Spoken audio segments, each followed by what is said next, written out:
mise à jour quantitative ici de Téléperformance. Donc, on va aller très rapidement. 15 fois les bénéfices, généralement, c'est ce que le marché. Enfin, sur les dernières années, avec les nuages qui à l'horizon, ça sera à peu près un minimum de 15 fois les bénéfices. OK?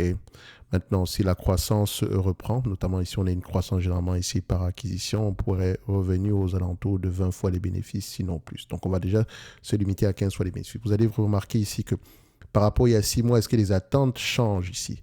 Donc, on voit ici globalement 18,63$ il y a 6 mois. Aujourd'hui, c'est 19,79$ par rapport à 2026. Par rapport à 2024, 15,18$ il y a 6 mois. Aujourd'hui, c'est 15,07$. Et 2025, comme vous pouvez le voir, 16,98$ il y a 6 mois. Et aujourd'hui, c'est 16,35$, excusez-moi. Donc, comme vous pouvez également le voir, en fait, ce genre de business, on va se poser une question. Est-ce qu'elle est capable au moins de rapporter le même niveau de bénéfice net que l'année précédente? Si oui, on a déjà quelque chose d'assez intéressant. L'année précédente, on était à peu près à 10$ l'action, 10 € l'action. Multiplié par 15 fois les bénéfices, ça donne 150. Ou bien vous pouvez voir ça autrement. On me demande de payer 97€ ici, un business qui pourrait me rapporter au moins 10€. Maintenant, évidemment, il y a tous les nuages gris à l'horizon, l'intelligence artificielle, etc. Comme je l'ai dit ici, c'est un risque à prendre. Point barre. OK? So, j'ai déjà fait une note d'analyse sur cette compagnie. Maintenant, à vous de voir si ça vous intéresse ou pas du tout. Sinon, pour le moment, ici, dans l'ensemble, le marché est toujours dans une zone grise. D'accord? Le marché est tout, que ce soit au niveau des clients, qu'au niveau des téléperformances ou bien de Concentrix. Les deux entités ici ont tendance ici à intégrer l'intelligence artificielle ici générative. J'aime toujours le préciser dans les solutions qu'ils proposent. Et il y a également des éléments positifs pour l'industrie même, d'accord, apportés par toute l'évolution ici au niveau de l'intelligence artificielle, notamment en termes de réduction des coûts. D'accord?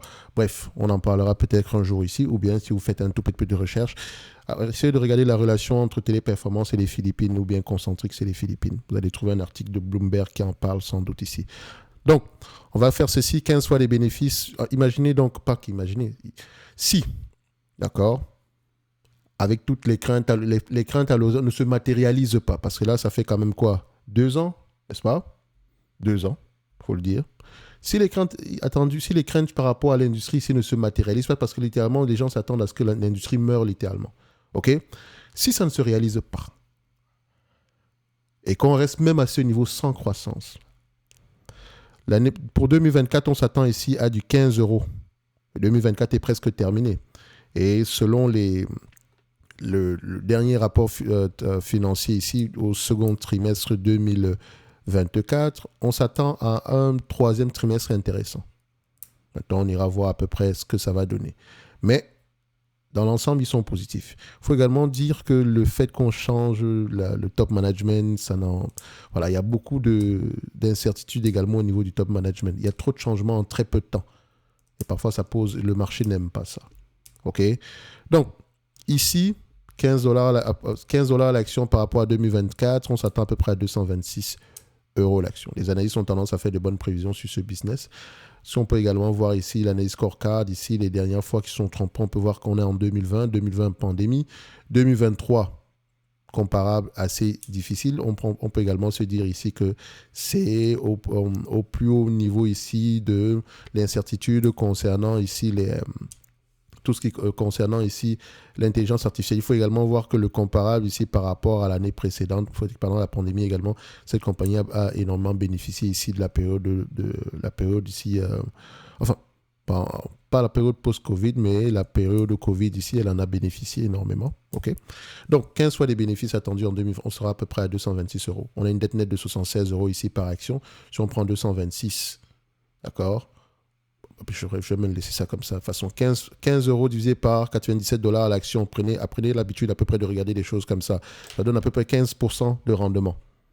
D'accord? 15% de rendement. Ce qui est également intéressant. Et si vous êtes encore plus pessimiste, vous prenez le 97 plus de 76€ par action ici de dette net, ça donne à peu près 173. Et vous prenez à peu près la valeur d'entreprise, c'est 173$ par action. Donc vous prenez 15 ici divisé par 173. Ça vous donne ici le rendement incluant la dette. Donc, ce rendement-là descendra à peu près à 8,67% si on inclut la dette. Et vous allez voir ici que si j'inclus la dette ici, enfin, si j'enlève généralement ici, c'est le rendement qu'on obtiendra à peu près en considérant la dette. OK? Ça reste toujours intéressant, de manière globale. Le plus important ici, c'est que le business en lui-même soit durable. Et ce n'est que ça. Pour le moment, ici, je ne dirais pas 50-50 parce qu'on n'en est pas là, littéralement. On dira plutôt qu'on est du 70-30. 70 en faveur ici de la pérennité des activités. OK? Donc,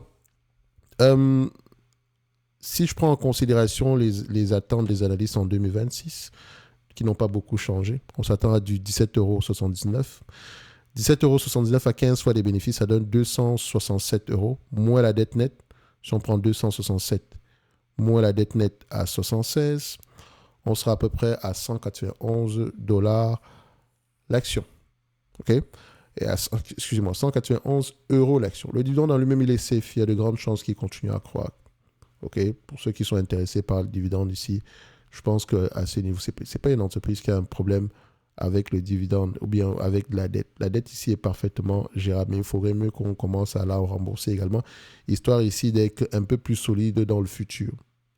Donc, je mettrai ici en target aux alentours de 191 € l'action. Ça sera mon target pour cette compagnie. Donc, Téléperformance, si vous avez accès à la watchlist, la dernière fois, on était à peu près à, je pense, 194. Donc, je mettrai à peu près 191 $ l'action. Vous pouvez avoir accès à la watchlist en description de la vidéo.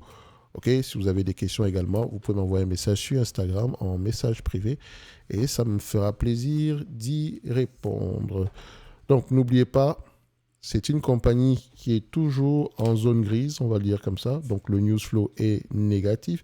Mais très souvent, quand le marché vous présente une opportunité d'investissement, ça vient généralement avec ce niveau d'incertitude-là. Aucune entreprise, aucune opportunité d'investissement ne vient gratuitement. Vous pouvez retourner ici en 2022, concernant ici les entités comme... comment elle s'appelle encore? Meta, Google, bien Netflix, ce genre de... Netflix, c'était après la pandémie. Aujourd'hui, ça semble facile, n'est-ce pas? Après coup. Pourtant, c'était également la même chanson. Je ne dirais pas, à moins, ce n'est pas à peu près la même situation que du Téléperformance, mais on avait également des nuages gris à l'horizon qui, aujourd'hui, ne se sont peut-être pas matérialisés. Et ça pourrait également être le cas pour ce genre d'entreprise. Bref, ceci n'est que mon point de vue et non un conseil d'investissement. Comme je dis toujours ici, questionnez les donneurs d'ordre, ceux qui commandent, ceux qui donnent des contrats à Téléperformance. C'est ces personnes-là que vous devez rencontrer, c'est ces personnes-là à qui il faut poser des questions. Ne vous limitez pas au price action ou je ne sais pas quoi. Parce que comme je disais tantôt, ceux qui l'ont payé à 400 € ici, ce n'est pas parce que l'entreprise n'a pas délivré. Posez-vous également la question de savoir, vous remettez-vous également en question par rapport à votre prix d'acquisition. OK? Si vous l'avez aux alentours de 150 € en descendant, ce n'est pas un si mauvais prix. Mais comme je l'ai dit ici, il faut à peu près continuer à suivre l'évolution des choses qu'au niveau de Concentric ainsi qu'au niveau des Philippines. Pour le moment ici, ça n'évolue pas. On va se dire que c'est plutôt stable. D'accord? Donc, il n'y a pas de croissance au niveau des volumes. Il n'y a pas également une décroissance assez significative. OK? On est plutôt sur des entités qui étaient entre parenthèses en croissance et qui se comportent plutôt comme des entités matures en date d'aujourd'hui. D'où ici la revalorisation à la baisse, la dévalorisation des multiples, on va le dire comme ça. Donc les multiples ici étaient entre 20 et 25 précédemment. Aujourd'hui, on sera plutôt à 15, d'où l'importance généralement ici d'avoir plusieurs niveaux ici de... Pas de multiples, mais plusieurs... oui, c'est ça. Plusieurs hypothèses généralement. Bref, à vous de prendre la décision qui s'impose. Le marché est tellement vaste ici. Il y a d'autres opportunités. Si Téléperformance vous semble trop compliqué, vous pouvez toujours aller regarder ailleurs. Donc, je mettrai l'entreprise ici avec un price target de 191 € l'action. Ceci n'est que mon point de vue et non un conseil d'investissement. Comme d'habitude, je me réserve le droit de me tromper. N'oubliez pas le nom de la chaîne, Top Invest. Lisez vos rapports financiers. Si vous ne savez pas le faire, achetez un ETF ou apprenez à le faire. OK? Vous trouverez les ressources disponibles soit sur cette chaîne en gratuit ou bien sur la page de Top Invest. Merci. Au revoir.